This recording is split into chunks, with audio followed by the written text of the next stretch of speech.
नमस्कार। रेडियो रिमझिम से प्रस्तुत है स्थानीय हालचाल। पहले मुख्य हालचाल। 26 जनवरी को लेकर गोपालगंज के जिलाधिकारी ने की अधिकारियों संग बैठक। गोपालगंज के सीओ ने किया कोचिंग संस्थानों का औचक निरीक्षण। कोविड गाइडलाइंस को फॉलो नहीं करने वालों को लगाई फटकार। कोविड टीकाकरण के लिए गोपालगंज में 8 जनवरी से मॉक ड्रिल, स्वास्थ्य विभाग ने दी जानकारी।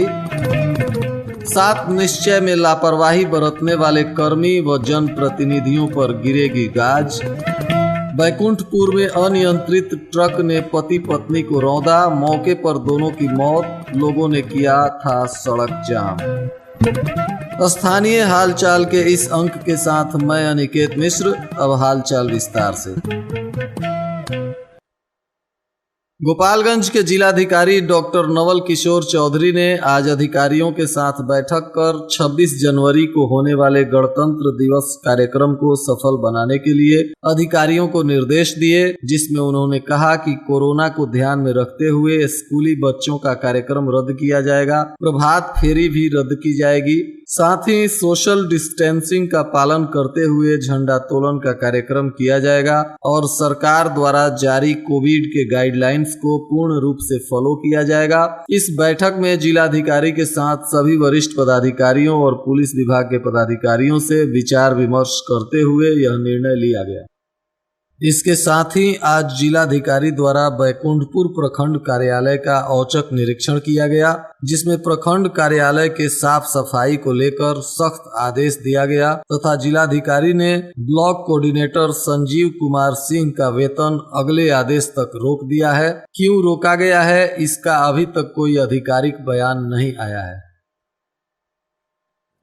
गोपालगंज के सीओ विजय कुमार सिंह आज शहर में चल रहे कई कोचिंग संस्थानों पर औचक निरीक्षण करते हुए कोविड के नियमों का पालन हो रहा है कि नहीं इसकी जांच की तथा कई कोचिंग संचालकों को फटकार लगाते हुए कहा कि बच्चों के साथ मास्क, सैनिटाइजर, सोशल डिस्टेंसिंग का पालन निश्चित रूप से किया जाए, अन्यथा आगे से दंडात्मक कार्रवाई भी की जाएगी। अचानक सीओ साहब के कोचिंग संस्थानों में पहुंचने से कोचिंग संस्थानों में हड़कंप मच गया, परंतु सीओ साहब ने आज सभी लोगों को चेतावनी देते हुए कहा कि आप लोग सरकार द्वारा जारी गाइडलाइंस को फॉलो करें। यह बच्चों के जीवन से जुड़ी सावधानियां हैं, इसे जरूर पालन करें।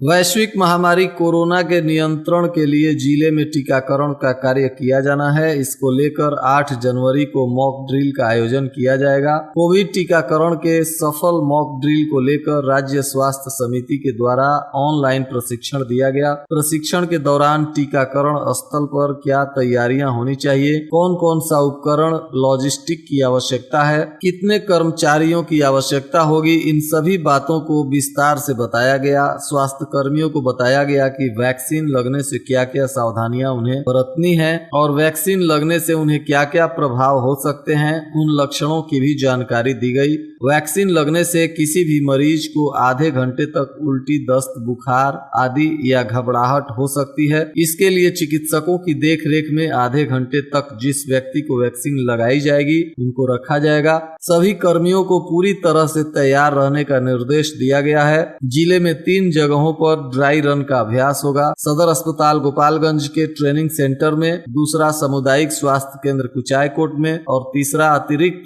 प्राथमिक स्वास्थ्य केंद्र कोयनी में। इस पर civil surgeon doctor TN Singh ने बताया कि ड्राई रन के दौरान एक स्थल पर 25 व्यक्तियों को डमी कोरोना टीका दिए जाएंगे। ड्राई रन के दौरान केंद्र सरकार के निर्देशानुसार सभी स्थलों पर 3 कक्ष बनाए जाएंगे। स्वास्थ्य कर्मियों के मोबाइल पर टीकाकरण को लेकर मैसेज भेजा जाएगा। इसके बाद क्रम अनुसार डमी टीकाकरण किया जाएगा। जिले में सुबह 9 बजे से ड्राई रन शुरू किया जाएगा। इसके लिए आशा ANM लाभार्थी का थर्मल स्क्रीनिंग करेंगी। उसके बाद first vaccinator officer home guard होंगे जो लाभार्थी के आई कार्ड का मिलान करेंगे। दूसरा वैक्सीनेटर ऑफिसर डाटा ऑपरेटर होगा जो वहां लाभार्थी के रजिस्ट्रेशन का मिलान करेगा। तीसरे वैक्सीनेटर इंजेक्शन देंगे। उसके साथ वेटिंग एरिया में आधे घंटे लाभार्थी इंतजार करेंगे। उसके बाद उन्हें छोड़ा जाएगा। इस पर डीपीएम धीरज कुमार ने बताया कि मॉक ड्रिल के दौरान टीकाकरण के बाद होने वाले प्रतिकूल प्रभाव से निपटने के लिए भी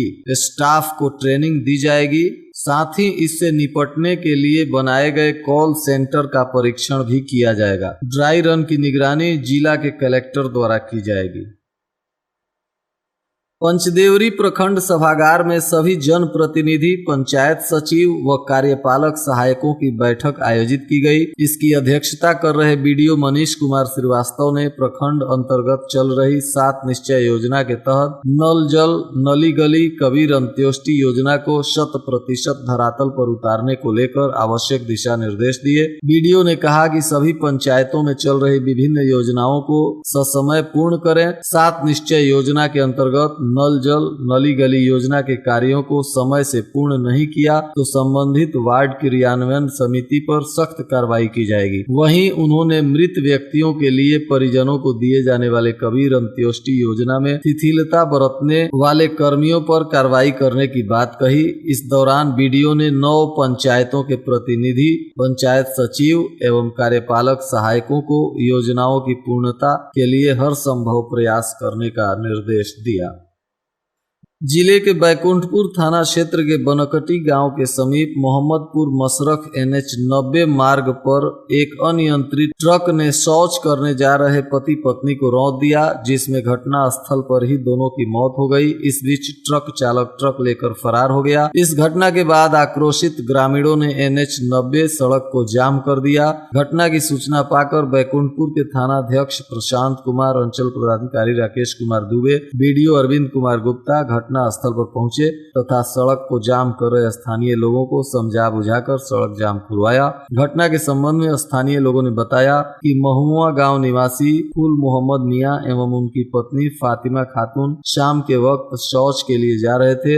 इस बीच मोहम्मदपुर की ओर से मशरख की ओर जा रहे अनियंत्रित ट्रक की चपेट में आ गए, जिसमें घटना स्थल पर ही उनकी मौत हो गई। इस बीच पति पत्नी को रौंदने के बाद ट्रक चालक ट्रक लेकर फरार हो गया।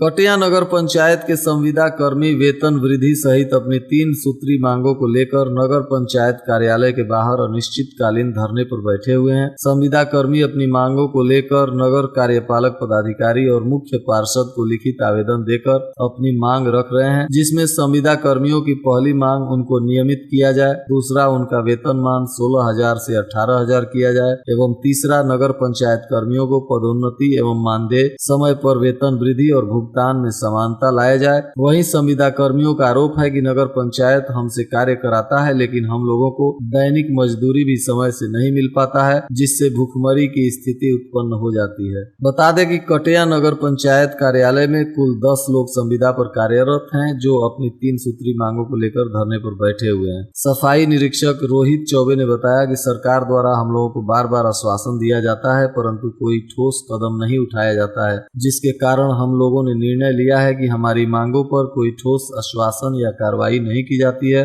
तब तक हम लोग हड़ताल पर बने रहेंगे। इस मामले में नगर कार्यपालक पदाधिकारी राहुल धर द्विवेदी ने बताया कि संविदा कर्मियों द्वारा की गई मांग को लेकर विभाग से पत्राचार कर मार्गदर्शन मांगा जा रहा है। विभाग की तरफ से जो निर्देश मिलेगा उसके अनुसार कार्रवाई की जाएगी।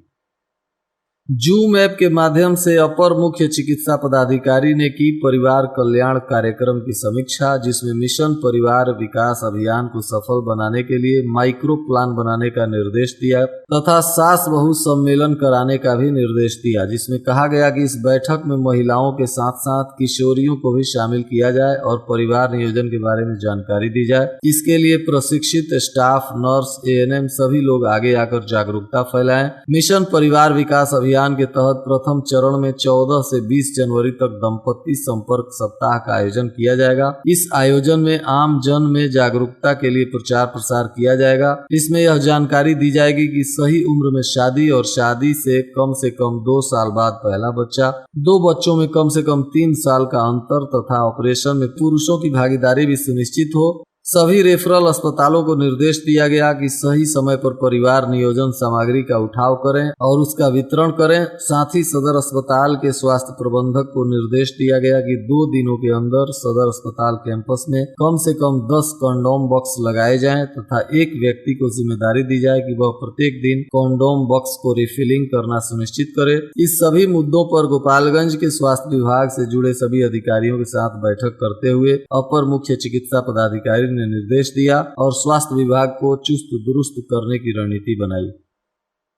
पंचदेवरी प्रखंड के उत्क्रमित मध्य विद्यालय भाटपुइया में कार्यरत प्रखंड शिक्षक अशरफ खान की मौत गुरुवार को हृदय गति रुक जाने से हो गई। उनके मौत की सूचना मिलने पर प्रखंड क्षेत्र में शोक की लहर दौड़ गई। घटना के संबंध में बताया जाता है कि ऊंचका गांव थाना क्षेत्र के खान बैरिया गांव निवासी नईम खान का 52 वर्षीय बेटा अशरफ खान वर्ष 2006 से पंचदेवरी में उत्क्रमित मध्य विद्यालय भाटपुइया में प्रखंड शिक्षक के रूप में कार्यरत थे। वे गुरुवार को स्कूल जाने के लिए घर से निकले थे, तभी ऊंचका गांव थाना के रामपुर और लकड़ी गांव के बीच उनकी हृदय गति रुक गई, जिससे वो बाइक से गिर पड़े और अचेत हो गए। बहुत देर के बाद उन्हें होश आया तो फिर वे बाइक लेकर बथुआ पहुंचे, जहां पर उन्होंने अपनी बाइक एजेंसी में मोटर मैकेनिक से ठीक कराया। मोटर मैकेनिक से रास्ते की बात कर ही रहे थे, इसी दौरान दोबारा उनकी हृदय गति रुक गई। अभी मोटर मैकेनिक कुछ समझ पाता उससे पहले ही उनकी मौत हो गई। आसपास के लोगों ने मौत की सूचना परिजनों को दी। मृत शिक्षक अपने परिवार का इकलौता कमाऊ सदस्य थे। मौत की खबर सुन बेटी रुखसार खातून, गुलाबसा खातून, मुस्कान खातून का रो रो कर बुरा हाल है। इधर पंचदेवरी के स्कूलों में शोक की लहर थी। वहीं प्रखंड मुख्यालय में बीडीओ मनीष कुमार श्रीवास्तव के नेतृत्व में 2 मिनट का मौन रखकर शिक्षक को श्रद्धांजलि दी गई। बिहार राज्य निर्वाचन आयोग पंचायत चुनाव की तैयारियों में जुट गया है। इसको लेकर पंचदेवरी प्रखंड सभागार में बीडीओ मनीष कुमार श्रीवास्तव के नेतृत्व में प्रखंड के सभी बीएलओ की बैठक आयोजित की गई। बैठक में सभी बीएलओ को प्रत्येक बूथ पर 10 जनवरी को कैंप लगाकर कम से कम 40 महिला मतदाताओं के नाम जोड़ने पर बल दिया गया। बीडीओ ने बताया कि पंचायत चुनाव के लिए ग्राम पंचायत के वार्डवार मतदाता सूची का विखंडन कार्य पूर्ण कर लिया गया है। इसमें आधा दर्जन से अधिक कर्मियों को प्रतिनियुक्त किया गया है। विदित हो कि राज्य निर्वाचन आयोग ने मतदाता सूची को लेकर कार्यक्रम निर्धारित कर दिया है। इसके अनुसार ही कार्य होंगे। पहले चरण में विखंडन का कार्य शुरू किया गया है। इसके तहत प्रारूप मतदाता सूची का मुद्रण 13 से 18 जनवरी तक किया जाएगा। मतदाता सूची के प्रारूप का प्रकाशन 19 जनवरी को किया जाएगा। प्रारूप प्रकाशन की अवधि 19 जनवरी से 1 फरवरी तक की होगी। वहीं मतदाता सूची को लेकर प्राप्त दावा एवं आपत्ति का निराकरण 20 जनवरी से आगामी 8 फरवरी तक होगा। मतदाता सूची में नए प्रविष्टियों पर आयोग का अनुमोदन 14 फरवरी तक होगा। वहीं मतदाता सूची का अंतिम प्रकाशन 19 फरवरी को किया जाएगा। मौके पर सभी बीएलओ मौजूद रहे। विजयीपुर थाना क्षेत्र के हरिहरपुर गांव से विजयीपुर पुलिस ने वर्षों से फरार चल रहे एक वारंटी को गिरफ्तार कर जेल भेज दिया। गिरफ्तार वारंटी हरिहरपुर गांव का मुमताज अंसारी बताया जाता है, जिसे पुलिस ने गिरफ्तार कर गुरुवार को आज जेल भेज दिया। कटिया प्रखंड के धराहरा मेला उच्च विद्यालय परिसर में गुरुवार को चरित्र निर्माण कला मंच का उद्घाटन किया गया। इसका उद्घाटन विधान पार्षद आदित्य नारायण पांडे ने फीता काटकर किया। इस मंच का निर्माण उनके ऐच्छिक मद से कराया गया है। सभा को संबोधित करते हुए विधान पार्षद ने कहा कि इस मंच से विद्यालय के बच्चों को अपनी कला का प्रदर्शन करने का अवसर मिलेगा। विद्यालय समाज के सभी वर्गों का प्रतिनिधित्व करता है, जहाँ सभी लोगों का समान अधिकार होता है। विद्यालय में ही सबका साथ सबका विकास का नारा चरितार्थ होता है। इसके लिए हम आगे भी अपने दायित्वों का निर्वहन करते रहेंगे। वहीं इस मंच के निर्माण से ग्रामीणों में खुशी की लहर है। कल भाजपा नेता राधा मोहन सिंह के द्वारा पंचायत चुनाव में अपने कार्यकर्ताओं को लड़ने की तैयारी करने का आदेश दिया गया था। इस पर गोपालगंज के जदयू के अध्यक्ष प्रमोद कुमार पटेल ने कहा, देखिए, गोपालगंज जिले में जो भी सीट है 234 मुखिया का है, बीडीसी का है, जिला परिषद का है, तो हम चाहेंगे कि अगर तालमेल करके हुआ तो हम लोग भी उसी तरह राज्य स्तर पे जो विधानसभा चुनाव में सीटों का जो बंटवारा हुआ था, गठबंधन हुआ था, उसी तर्ज पर यहाँ भी हम गठबंधन के तहत आधा आधा सीट पर लड़ेंगे। सर ऊपर से आदेश है पंचायत स्तर पे जदयू अपने कैंडिडेट उतारने का? देखिए, अगर भारतीय जनता पार्टी का प्रदेश नेतृत्व अगर कह रही है कि हम पंचायती राज व्यवस्था में भाजपा के कार्यकर्ताओं को, अपने प्रतिनिधि को बैनर तले लड़ाएंगे, तो हमारे नेता और हमारे राष्ट्रीय और प्रांतीय अध्यक्ष भी इस तरह की तैयारी में लगे हैं, जिसका 10 तारीख को आगामी पटना के प्रदेश कार्यालय कर्पूरी सभागार में राज्य कार्यकारिणी की जो बैठक है जनता दल यूनाइटेड की, उस बैठक में भी इस व्यवस्था पर जो विचार विमर्श होगा। निश्चित तौर पे हमारे नेता चाहेंगे कि हम पूरे बिहार में हर जिला में हर सीट पे अपने पार्टी के संगठन को ग्रास रूट पे मजबूत करने के लिए हम अपने प्रतिनिधि को पार्टी के बैनर तले चुनाव लड़ाएं। साथ ही डीडीटी कालाजार का छिड़काव करने वाले कर्मियों ने आज जदयू जिलाध्यक्ष प्रमोद पटेल को ज्ञापन देकर सरकार से उनको अस्थायी सेवा में रखने की मांग की। कर्मियों ने कहा कि हम लोग 30 वर्षों से ज्यादा का समय सरकार की सेवा में दे चुके हैं। अब हमारे बच्चों के भविष्य को देखते हुए सरकार हमें जल्द से जल्द अस्थायी सेवा का लाभ दे। अध्यक्ष जी के माध्यम से हम लोग अपनी आवाज मुख्यमंत्री जी तक पहुँचाना चाहते हैं। इस पर प्रमोद कुमार पटेल ने कहा, गोपालगंज जिले के जो निवासी हैं, वासी हैं, डीडीटी छिड़काव कर्मी हैं, जो लोगों का कहना है कि 1992 से हम लोग कालाजार उन्मूलन के लिए हम लोग डीडीटी छिड़काव करते हैं और साल में 2 बार छिड़काव करते हैं।